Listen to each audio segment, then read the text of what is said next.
नमस्कार, मैं करण फिर आपके लिए हाजिर हूँ एक नया वीडियो लेकर। जैसा कि मैंने आपको बताया था संस्कृत शिक्षा विभाग की जो एग्ज़ाम है दिसंबर के अंदर, उसमें हमारी क्लासेज चल रही है, जिसमें सेकंड ग्रेड का एग्ज़ाम है, जिसमें अलग अलग सब्जेक्ट का एग्ज़ाम होगा, लेकिन एक कॉमन एग्ज़ाम होगा, वो होगा जीके का, जिसमें वर्ल्ड ज्योग्राफी, इंडिया का और राजस्थान का ये सारे आएंगे। तो इसमें हमारी एक फास्ट रिवीजन की क्लास चल रही है, जिसमें हम आपके साथ रिवीजन कर रहे हैं, जो कि हमारी अभी वर्ल्ड ज्योग्राफी की क्लास चल रही थी, जिसमें एक क्लास 2 क्लास में ले चुका हूँ। और अब हम पढ़ रहे हैं एशिया महाद्वीप। जो महाद्वीप है उनके अलग अलग जानकारी हमने ली है। इसमें हम एशिया महाद्वीप से स्टार्ट कर रहे हैं। एशिया जो महाद्वीप है उसमें मैंने आपको बताया था, जैसे कि एशिया जो शब्द है वो लिया गया है हिब्रू भाषा के आसू शब्द से, यानी एशिया शब्द की जो उत्पत्ति हुई है वो हिब्रू भाषा के आसू शब्द से हुई है, जिसका अर्थ होता है सूर्योदय। यानी एशिया शब्द का जो अर्थ है वो है सूर्योदय, और हिब्रू भाषा के आसू शब्द से हुई है।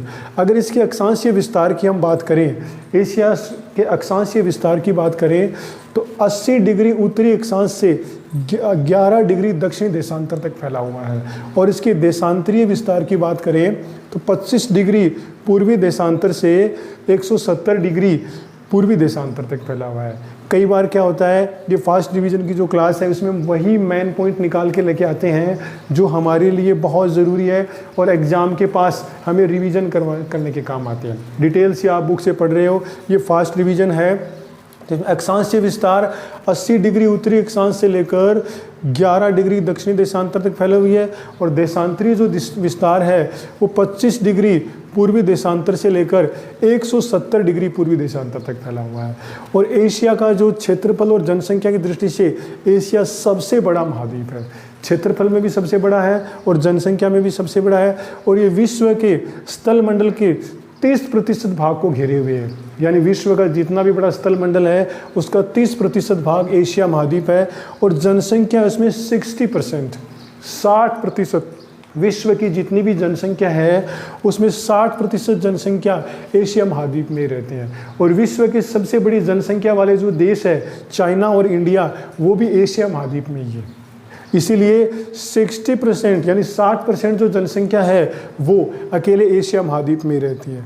अब इस महाद्वीप के अलग अलग सरनेम भी है, जिसको हिंदी में उपनाम कहते हैं। इनके अलग अलग सरनेम भी है, उपनाम भी है। इसको महाद्वीपों का महाद्वीप भी कहते हैं, क्योंकि ये जनसंख्या और क्षेत्रफल दोनों की दृष्टि से सबसे बड़ा महाद्वीप है, इसलिए इसको महाद्वीपों का महाद्वीप भी कहते हैं।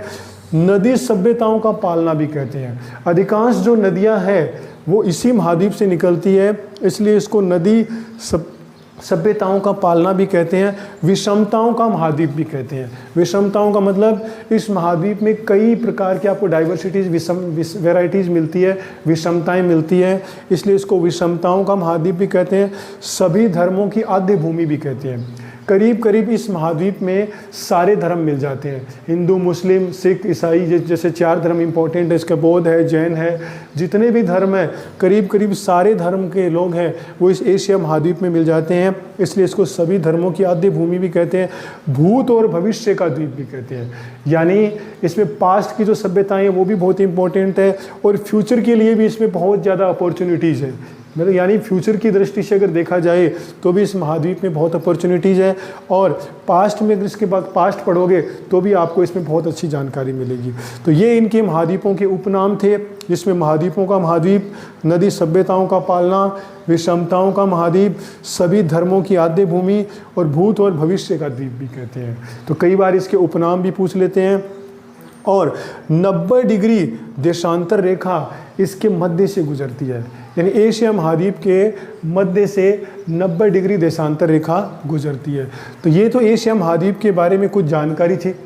एशिया महाद्वीप की उत्पत्ति कैसे हुई, एशिया महाद्वीप का अर्थ क्या है, कौन सा अक्षांशीय और देशांतरीय विस्तार है, ठीक है, क्षेत्रफल, जनसंख्या सबसे बड़ा, और इसके उपनाम, यानी ये तो जो है ये तो जो सब है तो सारी इसकी जानकारी है, ठीक है। इसके बाद इसकी प्रमुख झीलें कौन कौन सी है, कौन कौन सी प्रमुख झीलें एशिया महाद्वीप में हैं। तो सबसे पहले कैस्पियन सागर। कैस्पियन सागर के बारे में क्वेश्चन ये है कि ये विश्व की खारे पानी की सबसे बड़ी झील है। कैस्पियन सागर, कई बार क्वेश्चन आ जाता है कि विश्व की सबसे बड़ी खारे पानी की झील कौन सी है, तो कैस्पियन सागर है, जो कि एशिया महाद्वीप में बैकोल झील है, जो कि विश्व की सबसे गहरी झील है। सबसे गहरी जो झील है वो बैकोल झील है, ये भी एशिया महाद्वीप में पाई जाती है। लेन वॉक, ये विश्व की सबसे खारी झील है जो टर्की के अंदर है। लेन वॉक है वो विश्व की सबसे खारी झील है जो टर्की के अंदर है। मृत सागर, ये विश्व की सबसे गहराई पर पाई जाने वाली झील है, यानी विश्व की सबसे गहरी झील है वो तो बैकोल झील है, और गहराई में पाई जाने वाली मृत सागर झील है। और अरब सागर एक झील है, वो अरब सागर जो उज़्बेकिस्तान और कजाकिस्तान के मध्य है। तो ये एशिया महाद्वीप की कुछ प्रमुख झीलें हैं, इनसे भी बहुत सारे क्वेश्चन बन जाते हैं आगे पीछे करके। गहराई में कौन सी झील है, खारी कौन सी झील है, कौन सी झील है साइबेरिया में स्थित है, ठीक है, उज़्बेकिस्तान और कजाकिस्तान के मध्य कौन सी झील है, ऐसे क्वेश्चन कई बार आ जाते हैं। तो कैस्पियन सागर झील, बैकोल झील, लेन वॉक, मृत सागर और अरब सागर, ये सारी झीलें हैं, ये एशिया महाद्वीप में है, जिसके अलग अलग विशेषता ये है। खारे पानी की सबसे बड़ी झील कैस्पियन सागर, विश्व की सबसे गहरी झील बैकोल झील, विश्व की सबसे खारी झील जो कि टर्की में है लेन वॉक, और विश्व की सबसे गहराई पर झील मृत सागर। ये दो क्वेश्चन होते हैं, विश्व की सबसे गहरी झील बैकोल झील और विश्व की सबसे गहराई पर झील मृत सागर झील है। अरब सागर जो उज़्बेकिस्तान और कजाकिस्तान के मध्य है। तो ये झीलें थी। अब है प्रमुख जल संधियाँ। प्रमुख जल संधियों की बात करें, ये भी बहुत इंपॉर्टेंट है, इनमें भी क्वेश्चन बन सकते हैं। Coco channel, great channel, Malacca straight, Sunda strait और जाहौर स्ट्रेट, ये है प्रमुख जल संधियाँ। अब जो कोको चैनल है वो म्यांमार और अंडमान निकोबार, भारत में जो अंडमान निकोबार है उनके बीच में है कोको चैनल, और ग्रेट चैनल है वो अंडमान निकोबार और इंडोनेशिया के मध्य है। ग्रेट चैनल जो है अंडमान निकोबार इंडोनेशिया के मध्य है। मलक्का स्ट्रेट मलेशिया और इंडोनेशिया यानी सुमात्रा, इंडोनेशिया जो सुमात्रा, उसको दूसरा नाम सुमात्रा भी है, उसके अंदर है। मलक्का स्ट्रेट जो जल संधि है वो मलेशिया और इंडोनेशिया के बीच में है, जिसमें दूसरा नाम सुमात्रा भी है। सुंडा स्ट्रेट सुमात्रा और जावा के मध्य है, और जाहौर स्ट्रेट मले प्रायद्वीप और सिंगापुर के मध्य है। यानी जाहौर स्ट्रेट है वो मले प्रायद्वीप और सिंगापुर के मध्य है।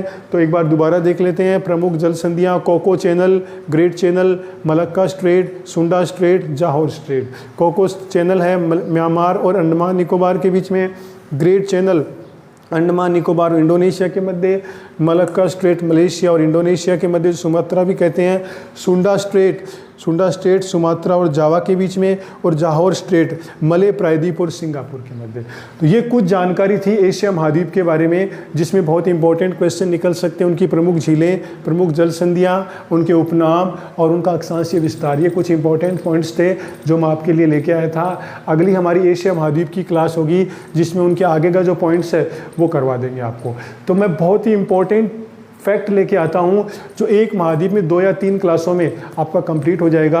और वर्ल्ड जो ज्योग्राफी है, अगर आप मेरी क्लास देखोगे तो आपका फास्ट रिवीजन हो जाएगा।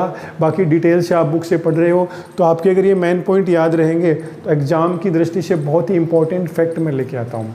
तो आप मेरी ऐसी छोटी छोटी क्लासें जो कि आप सब हमारे सब के लिए इम्पोर्टेंट है, आप देखते रहिए, और आप इन क्लासों से आपको बहुत कुछ सीखने को मिलेगा। मैं आपके लिए ऐसी क्लासें लेके आता रहूँगा, आप देखते रहिए। आप मेरे चैनल को भी सब्सक्राइब और लाइक कीजिए, और आप मेरा वीडियो देखते हो इसके लिए आपका बहुत बहुत धन्यवाद।